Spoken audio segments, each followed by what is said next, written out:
Radić, vodeća je hrvatska modna dizajnerica koju pamtimo od samih početaka izbore ljepote u Hrvatskoj. Jedna je od europskih kreatora koja je imala samostalnu reviju u Parizu. Njene kreacije postale su zaštitni znak na sajmovima visoke mode u Dubaju. Njenim kreacijama započeo je Fashion Week visoke mode u New Yorku. Njene kreacije prikazane su u brojnim svjetskim metropolama. Dugo bi bilo nabrajati sve njene osobne projekte, kao na primjer jedno od njih je pokroviteljstvo UNESCO u Parizu. A večeras se predstavlja kolekcijom sa motivima ručno vezenim zlatorezom.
Bile su to te predivne kreacije naše kreatorice Gordane Radić, koja je naravno isto tako večeras ovdje sa nama i za nekoliko trenutaka izaći će pred vas.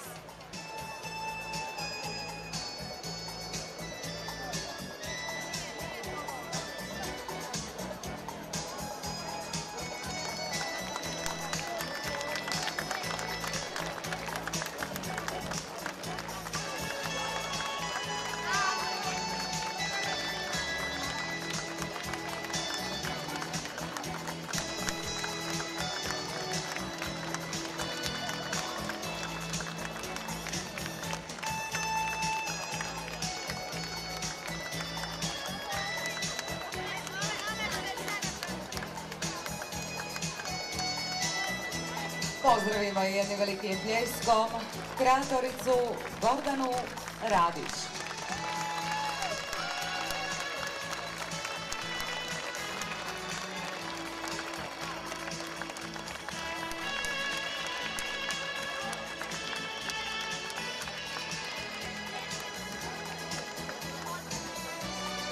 A sada će nam ponovno plesom uveseliti kulturno-umjetničko društvo Sedam Kaštela, koje će nam odplesati